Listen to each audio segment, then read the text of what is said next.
Здраво, здраво, драги гледачи! 10 часот. Нашето утринско дружење започнува, како и секогаш во исто време и на исто место. Телевизија Ултра и детска соба повторно заедно со вас. Стартуваме!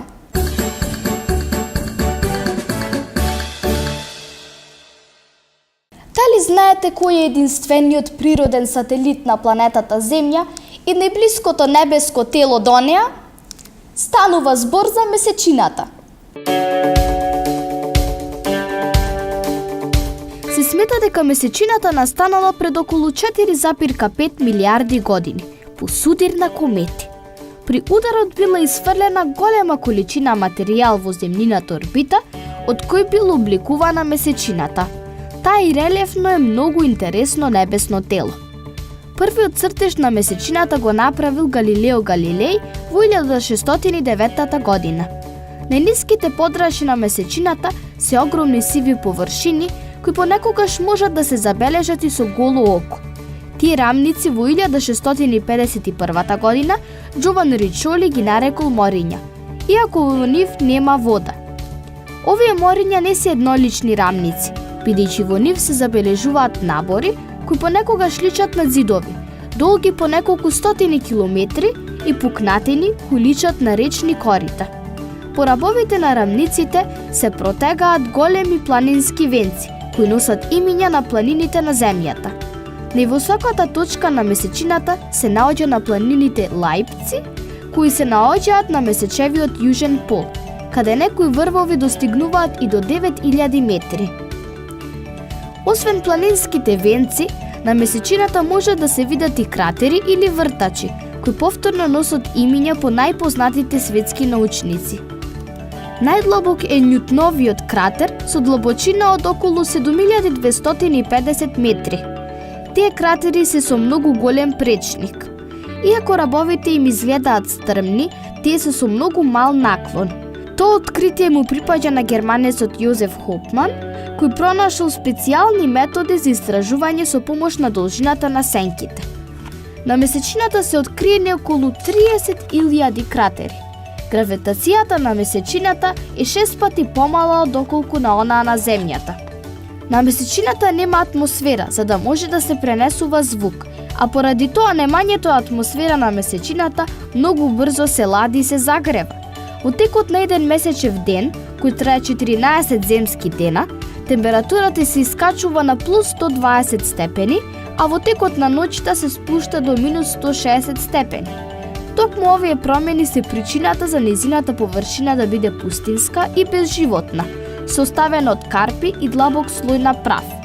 Месечината била покриена со кратери, формирани од астероиди, кои паѓале на месечината по нејзиното создавање. Некои од нив ја пробиле месечевата кора, при што лавата истекла на површината. Тоа се темните мориња кои што можат да се видат од Земјата.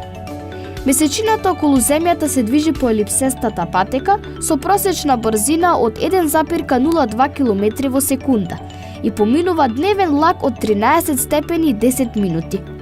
Едно цело свртување околу Земјата прави за 27 дена, 7 часа и 11,5 секунди, што се нарекува сидерични месец.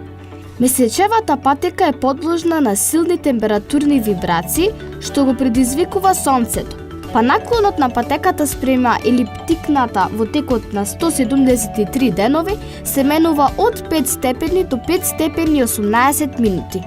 Гравитацијата на Земјата ја врти месечината околу нејзината орбита.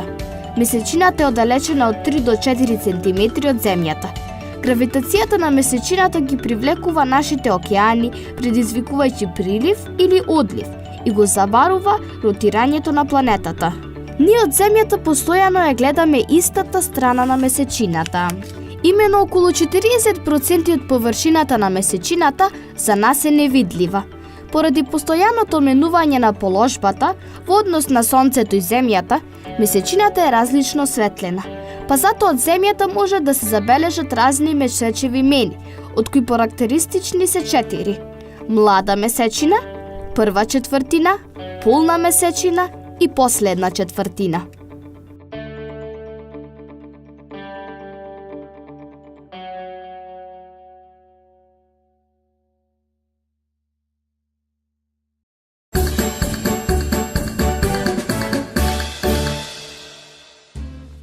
Рубрика на гости кај. Овој пат нешто сосема ново во оваа рубрика. Соговорник за сите прашања околу здравјето. Каде гостувавме, ви откриваме веднаш.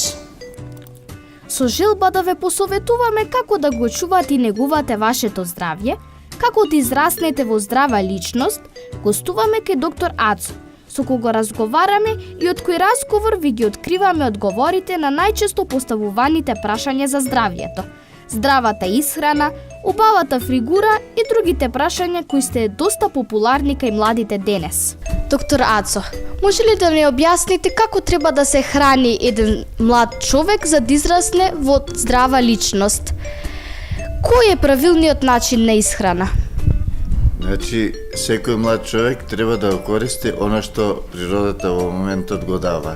Значи, тоа што во моментот го има на нашите пазари, што е свежо, тоа треба да се користи во тој даден момент.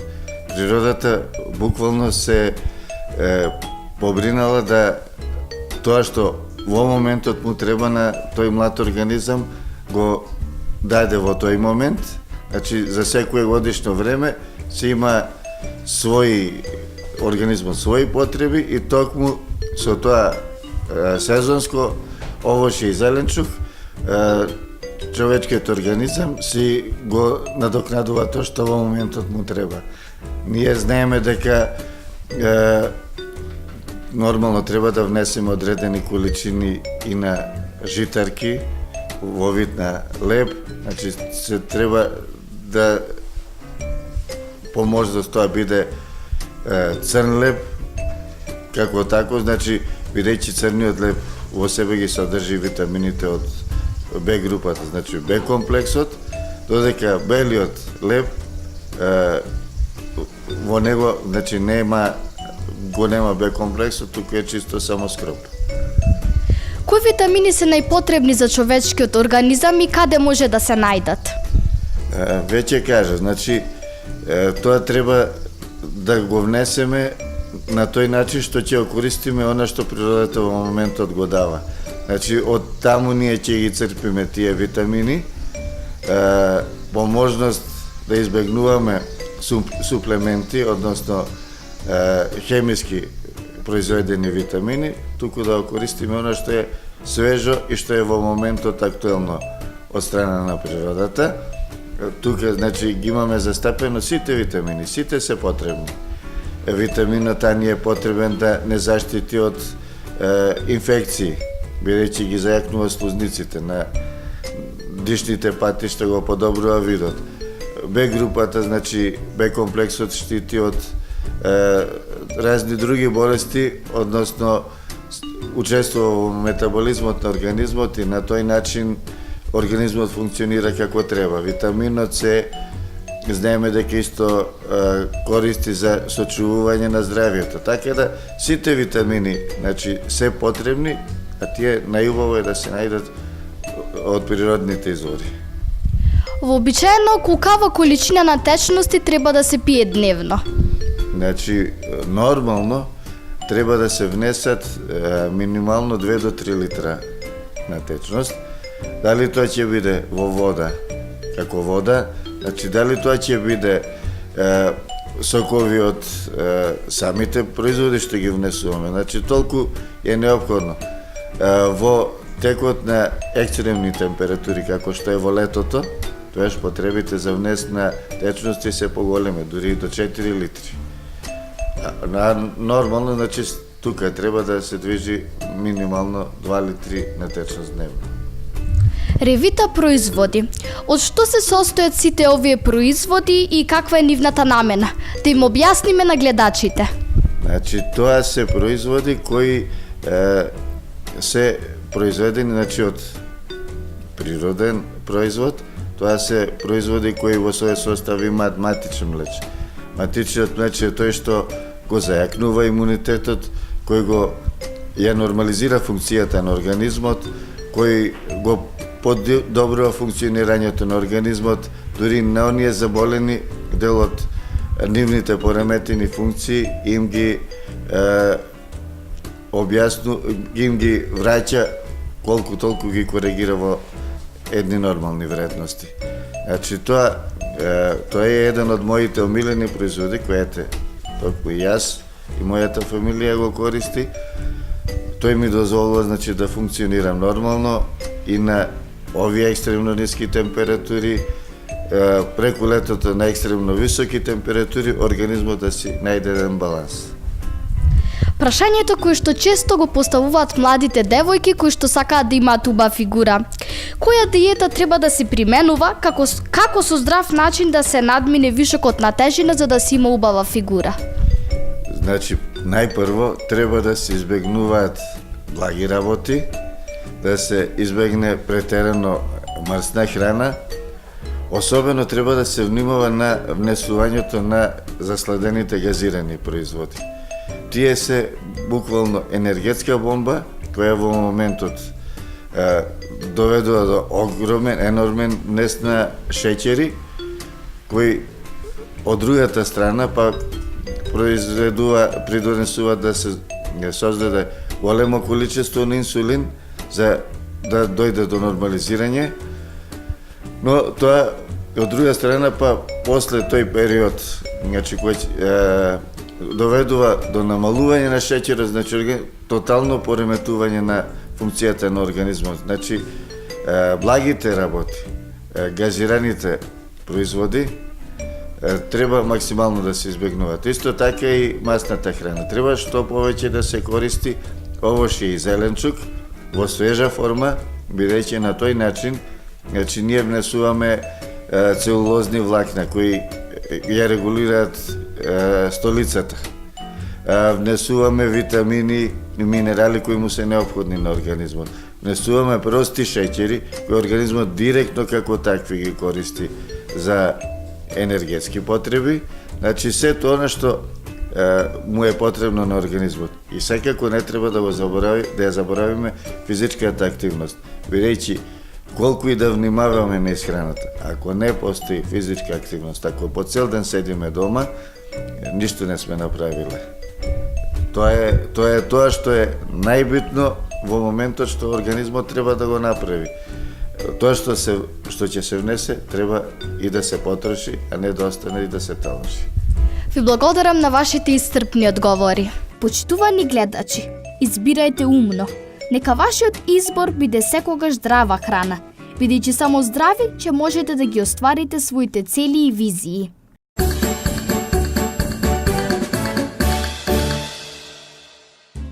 Млад талент представува надарен млад човек. Некој е надарен за музика, некој пак за одбојка, балет, но денешен наш гостин е од областа на актерството. Доста познат по своите впечатливи улоги во представите на сцената во Домот на култура во Тетово. Некои улоги се комични, некои сериозни, но во секој од нив предизвикува воздишки и громогласни ракоплескања од страна на публиката, што е доказ за неговиот талент. Слобода на сцена, оригинално изиграни улоги, тоа е Марко Видачек. Здраво, Марко, и добре дојде во нашата емисија. Благодарам, Ева, на поканата. Поздрав до вас и поздрав до гледачите на телевизија Утра. Најпрво да започнеме со љубовта кон актерството. Од кога почна да се занимаваш со актерството? Што те привлече кон него и може ли да ни кажеш за твоите почетоци? Љубовта кон актерството потекнува уште од раните мои години, кога ги посетував театарските представи, нешто што и ден денес го правам, но разликата е тоа што кога се влюбив во театарот, местото од каде што гледав беше публиката, но љубовта прерасна во нешто повеќе и денеска сум на сцената каде што таа љубов ја продолжувам, нели. Почетоците за сите се интересни во секој област кој да започне и затоа и колку чекори да направиме, сепак започнуваме со првиот чекор кој што можеби е и тежок, но сметам дека доколку имате желба и доколку имате амбиција и доколку сте подготвени да одговорите на предизвиците, дека многу лесно ќе го совладате самиот предизвик и сите работи кои што треба да ги завршите, па така и со актерството. Почетоците се интересни. На почетокот, како и секој актер, нормално е да има проблеми со, дикциски проблеми, проблеми со тремата, но како што реков, сметам дека не е проблем тоа да се совлада, доколку си има желба ќе се совлада тој проблем. Колку представи за себе има оставено Марко? Како се подготвува пред секоја представа и опиши ни го на чувство на возбуда, страв? Страв дефинитивно нема, затоа што работата која што ја работам, односно актерството, е работа која што ја работам со љубов, со пасија и со желба, така да нема потреба од некаков страв, туку станува збор за љубов кон она што го сакаме. Што се однесува до улогите, имам досега одиграно некаде околу 15 на театарски улоги, исто така учествував во неколку филмски проекти. Но сметам дека не е важно бројката и годините кои што сме ги поминале во театарот или пак во филмот, туку многу поважно е искуството и се она кое што сме го добиле во процесите кога сме ги изработувале нашите театарски представи. Па така сметам дека после овие 10 години во театар, мислам дека имам добро искуство за да може да одговорам на новите предизвици и да бидам нормално подобар во улогите кои што ми предстојат. Па вака, на публиката посебен впечаток им остави улогата во театарската представа Дом за старци како градоначалникот Пупале. Па може ли да ни го опишеш овој театарски лик? Да, градоначалникот Пупале во театарската представа Дом за старци е навистина лик пред се интересен, лик кој што е нешто ново за театарот, за видот кој што ние го работиме, односно за детскиот театар, но исто така и за театарот во Тетово, затоа што можеби публиката нема до тогаш контакт со лик на градоначалник, па така веројатно се пронаоѓаме во ликот затоа што отсликува доста негативни појави и е пример за тоа како не треба да се однесуваме во општеството. Па, која е пораката која што требаше да ја пренесеш на публиката? Пораката, иако испратена од страна на градоначалник, човек по функција, нели, е сосема јасна и тајстата целосно се вклопува во целата представа Дом за старци. А тоа е дека кога ќе го погледнеме нашиот карактер и карактерот на ликот на градоначалникот Пупале, треба да има навистина големи разлики во нашите карактери и ете, кога би имале навистина разлики во карактерите, мислам дека би ја постигнале целта во животот. Според тебе како треба да изгледа еден вистински актер? Освен талентот, што друго треба да поседува? Еден вистински актер, според мене, треба да има навистина многу енергија, затоа што публиката, но и сцената се нешто кое што бара навистина премногу енергија за да може да се одговори на задачата која што имаме како актери. Но исто така работата мораме да ја работиме со љубов, да ја работиме како пасија, да ја работиме затоа што ја сакаме. Што се однесува до талентот, сметам дека талентот мора да се надоградува, мора да се учи, затоа што доколку талентот не се надоградува, не се учи, не се работи на него, тој истиот нема никаква вредност и не може да биде употребен. Но исто така поважно е во животот секој да го пронајде својот талент, кога тогаш и на истиот да работи. Всушност, дали постои таков актер како што го опиша, за кој би рекол сакам да бидам како него и зошто?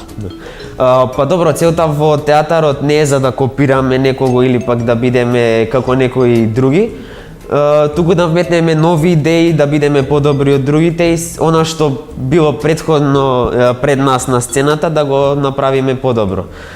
Така да во однос на Македонија би го издвоил Игор Џамбазов како човек во кого гледам пример, како и секој човек треба во животот да види пример во некои личности. Така да мислам дека еден навистина добар пример не само како актер, туку како човек кој што е полн со енергија, кој што го сака актерството, го сака да ја забавува публиката и навистина може секој во него да види навистина една водилка во животот.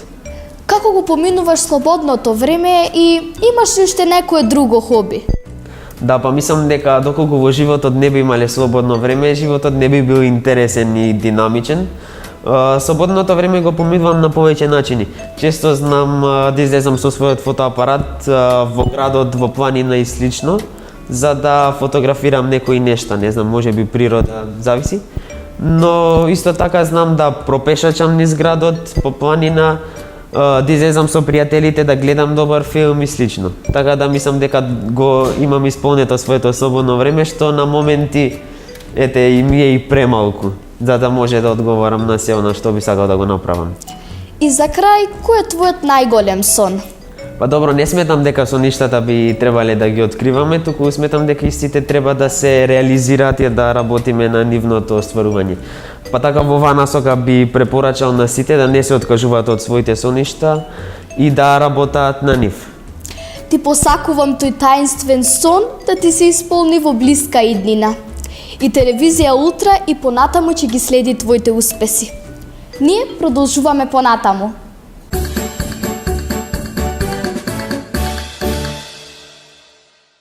Се прашувате како да ја уредите вашата коса. Ви треба нешто брзо, впечатливо и оригинално. Погледнете ги нашите идеи за женски, но и машки фризури. Се надевам дека ќе ви бидат од корист.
дојде и крајот на оваа емисија на Детска соба. Со нови содржини се гледаме следната недела. Останете во добро расположение. Чао!